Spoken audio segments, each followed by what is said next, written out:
Hi guys, ako nga pala si Ron. Tara, samahan niyo ako. Good morning guys. Ay, tanghali na pala.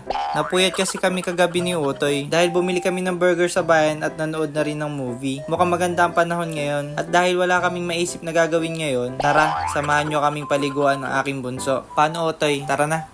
Pinalabas ko na nga pala ang aking bunso para maglaro na rin sa bakuran at makapagdumi na din. Hinahayaan ko na nga din pala siya magdumi para ma-enjoy naman din yung pagkabata niya. Sa mga hindi po pala nakakaalam, 7 months pa lang po itong bunso ko. Kaya sobrang kulit talaga niya guys. Kahit anong suway mo, hindi ka talaga susundin. Ang hilig niya talaga ay maglaro lang na maglaro. Okay lang naman din sa akin at maliligo din naman siya ngayon. Siya nga pala si Jill, ang pinakamakulit at matalino sa aming pack member. Ito nga pala ang hilig niya, ang umuya ng tubig. Happy 500 followers nga po pala sa ating lahat. Grabe, parang kailan lang, nasa 22 pa yata yun. Sana po wag po kayong magsawang sumuporta. Salamat po sa inyong lahat. Mag-iingat kayo palagi. At dahil dyan, bibigyan daw kayo ng isang malupit na shake hands ni Jill. Sit. Shake hands. Very good. Sige Jill, nguya. Nguya lang, sige. Hanggang sa maubos mo yung tubig. Uy, bero lang. Hindi ko nga ba alam kung saan natutunan ni Jill ang pagnguya ng tubig. Pagkatapos niya maglaro, binuhat ko na nga pala si Jill at isinampa ko na din para mapaliguan na namin. At habang kinukuha ni Otto yung hose, bigla namang nagpalambing itong si Jill. Hello Jill, namiss mo agad si Daddy? Binasa na nga pala namin si Jill para mapaliguan na rin namin siya. Grabing paglalaro talaga yung ginawa niya kanina. Sa dumi ba naman ng katawan niya? Hay nako Jill. Ikaw ba naman Daddy, hinayaan mo ako magdumi para ma-enjoy ko kamo yung pagkabata ko?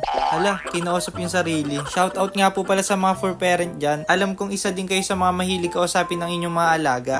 Binilisan na nga pala namin ng pagsasabon para makapagluto na kami ng ulam namin at makakain na din kami. Pagkatapos namin sabunin ng katawan niya, sinunod ko na nga din palang sabunin ng kanyang muka. Huli ko na nga palang sinasabon ng kanyang muka para hindi siya maglikot. At nang matapos na kami sa pagsasabon, syempre may kiss si Daddy, hindi pwedeng wala. Kabango nga naman eh.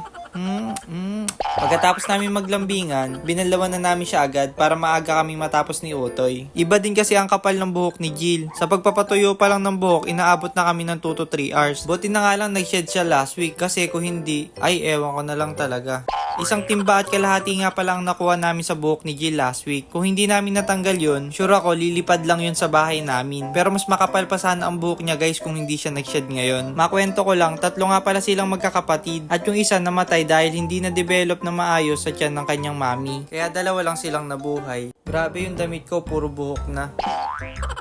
Pagkatapos namin siyang punasan ng towel, binlower na din namin si Jill dahil mas matagal ang pagboblower sa buhok niya kaysa pagpapaligo sa kanya. Maliit na blower lang nga din pala ang gamit ko sa kanila. Hindi ko pa kasi kayang bumili ng malaki na blower dahil sobrang mahal nito. Pero soon sana makabili din tayo. Habang binoblower ko si Jill, nakisuyon na nga din pala ako kay nanay nung suklay nila para tanggalin ang mga buhol na buhok ni Jill. Mukhang uulan pa ata. Sa sobrang sarap ng hangin at bagong ligo si Jill, habang nagboblower ako, inaantok na din siya. Sino nga ba naman kasi ang hindi aantokin kung ganito ang panahon tapos bagong gising ka pa? Sa wakas, after 2 years, malapit na din matuyo yung buhok ni Jill. Huy, bero lang. Grabe, parang kanina lang ang ganda pa ng panahon tapos ngayon umuulan na. Alam kong ganito din yung mood ng jowa mo. Huy, bero lang. Pinasok ko na nga pala si Jill sa loob ng bahay para doon na lang ituloy yung pagpapatuyo sa buhok niya. Hay, sa wakas natapos din. Grabe, sulit ang pagod ko. Ayan na si Daddy. Freeze. Pakisa ko yung matunog.